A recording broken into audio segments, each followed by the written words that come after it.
हमारी किस्मत खराब है। वास्तविकता में खराब किस्मत नहीं होती, वास्तविकता में खराब कर्म होते हैं। क्योंकि अगर कर्म अच्छे हो गए तो किस्मत तो अपने आप अच्छी हो जाएगी। इस दुनिया में भगवान, ये जो आजकल होते हैं ना, दुकान में हम जाते बड़े बड़े शोरूम में तो वहां लिखा होता है आप सीसीटीवी की निगरानी में हैं। तो वैसे इस दुनिया में जितने भी लोग हैं सब ठाकुर जी की सीसीटीवी की निगरानी में हैं। भले वो कहीं अकेला कमरा में भी बैठा हो तो भी ठाकुर जी का सीसीटीवी 24 घंटे उसके ऊपर तैनात है और सब कर्मों का लेखा जोखा वहां पर लिखा जा रहा है। उस कर्मों के लेखे जोखे को अब ये देखना है कि अगर श्री ठाकुर जी हमें देख रहे हैं और उसको लिख रहे हैं और फिर भी हम वैसा कर्म कर रहे हैं ये जानते हुए कि श्री ठाकुर जी देख रहे हैं, तो सोचिए भगवान को कितना दुख होता होगा कि ये सब जानता है और जानने के बाद भी फिर भी देखो कैसे कार्य करता है। अजी लोगों के पास जा रहे हैं, महाराज जी भाग्य बदलने के लिए कुछ बता दो, रेखाएं बदलने के लिए कुछ बदल दो, कुछ बता दो। कुछ जानने की आवश्यकता ही क्या है? सबसे बड़ा जो आप कर सकते हो ये है कि आप कर्म अच्छा करो। आप कर्म अच्छा करोगे तो दुनिया की कोई ताकत आपको व्यथित परेशान नहीं कर सकती है। पर हम टोना टोटका में ज्यादा फंसे रहते हैं और अपने कर्मों पे कम ध्यान देते हैं। एक व्यक्ति महाराज जी के पास गया, बोला महाराज जी हमारा घर नहीं बन रहा, कुछ उपाय बता दो, घर बनवाना है। तो महाराज जी बोले एक काम कर, एक पेड़ पे जाके घड़े को थोड़ा टेढ़ा, मतलब ऐसे सीधा नहीं लटकाना, थोड़ा सा टेढ़ा मुंह उसका करके ऐसे लटका दो। उसको लगा महाराज जी को टोटका बताए तो उसने लटका दिया और असल में सच में कुछ वर्षों बाद, कुछ समय बाद उसका अच्छा बढ़िया घर बन गया।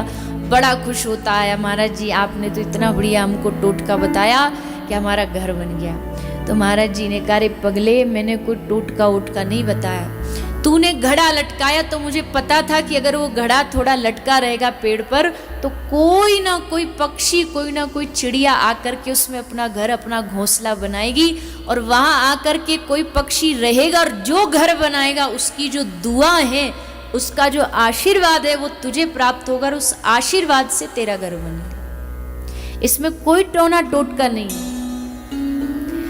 आजकल बुरा नहीं मानिएगा पर आजकल लोग इतने ज्यादा धर्म के नाम पर अंधविश्वास में पड़ते जा रहे हैं, जहां जो मिलता है वही दुकान चालू हो जाती है। माफ करना किसी को मेरी बात न रुचिकर लगे ना लगे तो आपकी अपनी मर्जी, अपने विचार, पर भैया हमारे शास्त्र तो कहते हैं कि बिना किसी भी डर के, बिना किसी भी सोच समझ के आप बस कर्म बढ़िया करते चलो और ठाकुर जी पे भरोसा रखो। ये दो काम संग होने चाहिए, फिर ना तो भविष्य देखने की आवश्यकता है।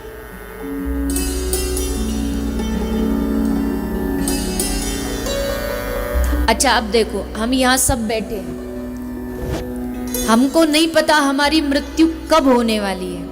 तो देखो हम कितने खुशहाल बैठे हैं ना, पता नहीं कब होने वाली है। हो सकता है 2 दिन बाद हो, 10 दिन बाद हो, 10 साल बाद हो, 20 साल बाद हो। अब अगर पता होता कि 10 दिन बाद विदाई होने वाली है तो ये जो बचे 10 दिन हैं इसमें शांति और आनंद से जी पाओगे? बचे कुछ जो 10 दिन है वो और नरक बन जाएंगे। अजी हम जाने वाले, अजी हम मरने वाले। इससे बढ़िया तो जब आएगी मृत्यु तो देख लेंगे। कितनी लंबी जीवन रेखा है हमारी। पूछते तो ऐसे कि पता नहीं कितना बड़ा समाज सेवा का कार्य करके जाएंगे। बताओ कितने हमारे जीवन में। मैं कोई विरोध में नहीं हूँ, ज्योतिष भगवान का एक अंग है। ज्योतिष शास्त्र, हस्तरेखा ये सब होती है, ये नहीं होती ऐसा नहीं है।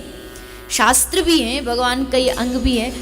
पर जो समर्पित भाव वाला भक्त वैष्णव होगा ना, उसकी इसमें रुचि नहीं होगी। उसे पता है जाही विधि राखे राम ताही विधि रहिए, महलों में राखे चाहे झोपड़ी में वास दे, धन्यवाद निर्विवाद राम राम कही। बस अब इससे आगे क्या जानना हम। जब हमारे महापुरुषों ने कह दिया कि जाही विधि राखे राम, बस बात खत्म।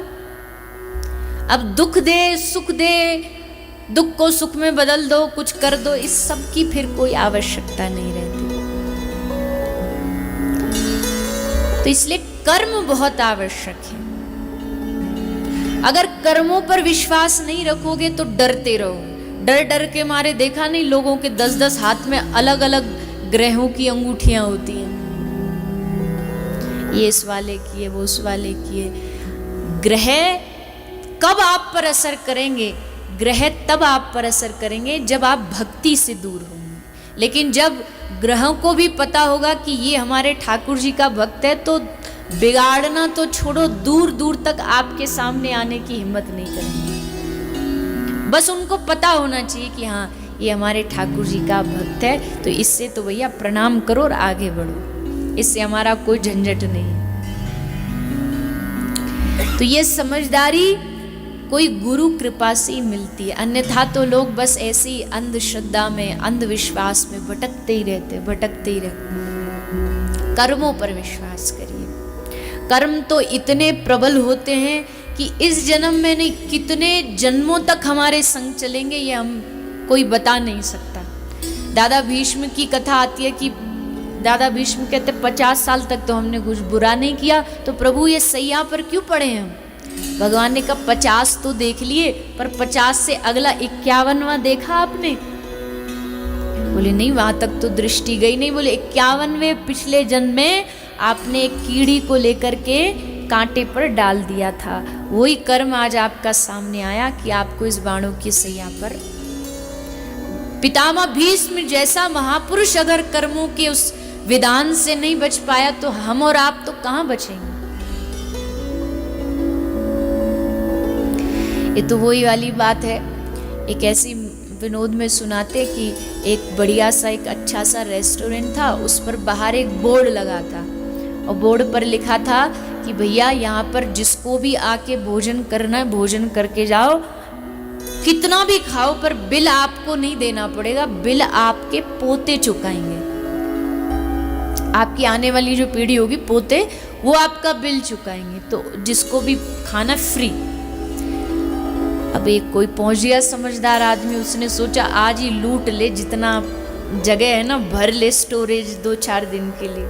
तो गया बढ़िया, उसने पहले चाइनीज़ ऑर्डर किया, फिर वो पेट भर गया, फिर इटालियन ऑर्डर किया, फिर छोले भटूरे ऑर्डर किए, और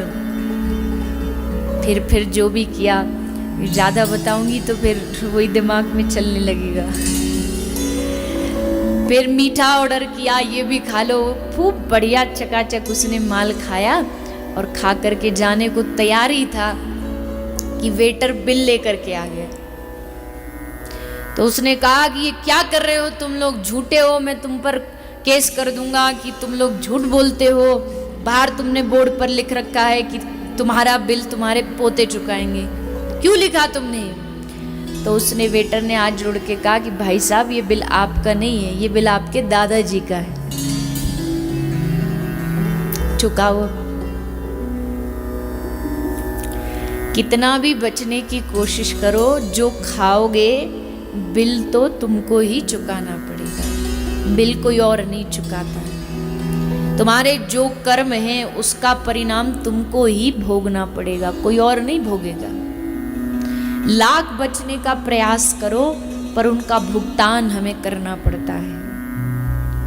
इसलिए कर्म करने से पहले सावधान रहे।